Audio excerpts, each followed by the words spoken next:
25వ తారీఖున జరిగిన ఒక చిన్న గొడవని పురస్కరించుకొని కల్పన గారి మీద 307 అటెంప్ట్ టు మర్డర్ కేసుని పెట్టి అదైతే నేను ఖండిస్తాను. అంటే అంటే ఏంటి? ఖండిస్తున్నాం అంతే. మీరేం చేస్తున్నారని? మళ్ళీ ఏం చేస్తున్నారంటావు? చెప్పినా కదా ఖండిస్తున్నాం. సుమారుగా ఒక 4 వ్యానుల్లో ఒక 30-40 మంది పోలీసులు వెళ్లి అన్ని వాళ్ళు ఎందుకురా పెళ్లిగా నడుతున్నావా?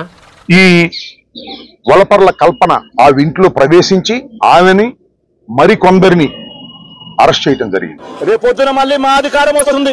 న్యాయం చేసిన వీళ్ళందరినీ అధికారులందరినీ బట్టలు కూడా తీసి నిలబెడతామని చెప్పి కూడా ఈ సందర్భంగా తెలియజేస్తా ఉన్నాను. ఆమె నైటీలో ఉంటే అయ్యా నేను నైటీలో ఉన్నాను చీర కట్టుకొస్తాను అన్నా కూడా ఆమెను ఉపేక్షించుకోకుండా కార్లు ఎక్కించుకుని రావటం జరిగింది. ఎన్ని దారుణాలు సరే వచ్చారు. కోర్టులో ఏం రిమాండ్ లో పడేశారంటే రిమాండ్ రిపోర్ట్ లో తెల్లారుగా 6:30 అరెస్ట్ చేసినట్టుగా పడి ఫాల్స్ అంటే కంట్రోల్ అవ్వకపోతే ఏమవుతుంది? నీ మొహం చూస్తుంటే ఎందుకు కోపం రావట్లేదు తమ్ముడు. వచ్చిన పీకేది ఏం లేదు కదా. అంటే పచ్చి అబద్ధం ఆడే పరిస్థితికి పోలీసులు దిగజారిపోయారు. ఎందుకు దిగజారని అడుగుతా ఉన్నా. పైన దేవుడు అనేవాడు ఒకడు ఉన్నాడు రా, ఆడే నీ సంగతి చూసుకుంటాడు. వినపట్లేదు భయ్యా. నీకు అంతా వినపడింది నాకు తెలుసు. వినపట్ల తెలుసు నీకు వినపడింది. మహిళని ఈ విధంగా ఇబ్బంది పెట్టేటటువంటి కార్యక్రమం మహిళని ఈ విధంగా ఇబ్బంది పెట్టేటటువంటి కార్యక్రమం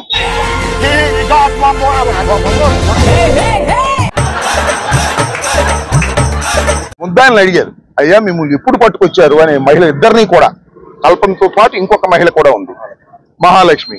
అయ్యో ఏ ఆంటీని చూడాలో ఏ ఆంటీని చూడకూడదు అర్థం కావట్లేదురా.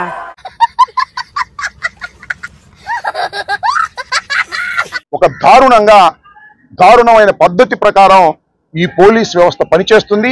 అబద్ధం చెప్తే నమ్మేటట్టుండాలరా. ఇది కేవలం చంద్రబాబు నాయుడు గారు, లోకేష్ గారు చెప్పినటువంటి పద్ధతుల్లోనే అనుకున్నా. అడు తిరిగి నా మీదగా వస్తాడు అనుకున్నా. వెళ్ళిపోయింది. అమ్మ ఇట్రామ్మా తల్లి. ఈవి కల్పన అనే ఎంపీటీసీ గారి కూతురు,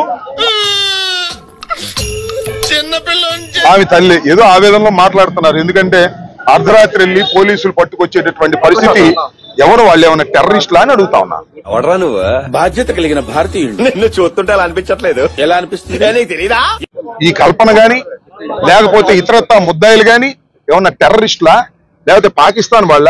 తమ్ముడు నీకేదో కిరికిరి పంచాయతీ పెట్టాను సార్ కోరుకున్నట్టున్నది. అదేం జరగదు, నువ్వు దురాశ పడకు, ఊకోగా. ఎందుకు ఈ రకంగా రాత్రిపూట వెళ్ళి అర్ధరాత్రి పూట మహిళలు ఇళ్ల మీద పడి అరెస్ట్ చేయాల్సినటువంటి పరిస్థితి ఎందుకు వచ్చింది ఈ రాష్ట్రంలో పోలీస్ యంత్రాంగానికి? నీలో ఇంత ఫైర్ ఉందని నేను ఎప్పుడు అనుకోలేదు బావా. నువ్వేంటి, నేనే అనుకోలేదు. దీన్ని తప్పనిసరిగా హైకోర్టు దాకా వెళ్లి కూడా వారి సంగతి తెలుస్తామని కూడా ఈ సందర్భంగా మనవి చేస్తున్నా.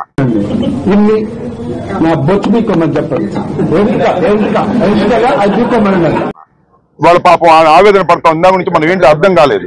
ఆమె ఆవేదన పడతా ఉంది. ఆగమ్మ ఊరుకోవే, ఊరుకో, నేనున్నాను కదా, నేనేదో సాల్వ్ చేస్తాను. ఈమె కూతురే కల్పన. ఈ కల్పనని 307 ఏమండి నాకు అర్థం కాలేదు. ఎందుకు? నేను చూశాను ఎఫ్ఐఆర్ లో ఏముంది, వాళ్ళు చెప్పిన దాని ప్రకారమే రాడ్డులు కర్రలతో కొట్టారు అని. అది నిజం సార్, కనపడుతుంది కదా. నువ్వు చెప్పేదేంటి? రాజకీయ ఒత్తిడి తీసుకొని ఇంతమంది మీద 307 వేశారు. ఏంటి అర్థం? నాకు అర్థం కాలేదు. నీ ఉద్దేశం నాకు అర్థమైతా ఉంది, నువ్వు ఎందుకు మాట్లాడుతున్నావు నాకు తెలుస్తా ఉంది. 302 కూడా వేసేవాళ్ళు. కాబట్టి 302 వేయాలంటే డెడ్ బాడీ కావాలి, అది దొరకదు వాళ్ళకి. డెడ్ బాడీ ఎక్కడ దొరికితే 302 కూడా వేసేస్తారు మన పోలీసు వారు.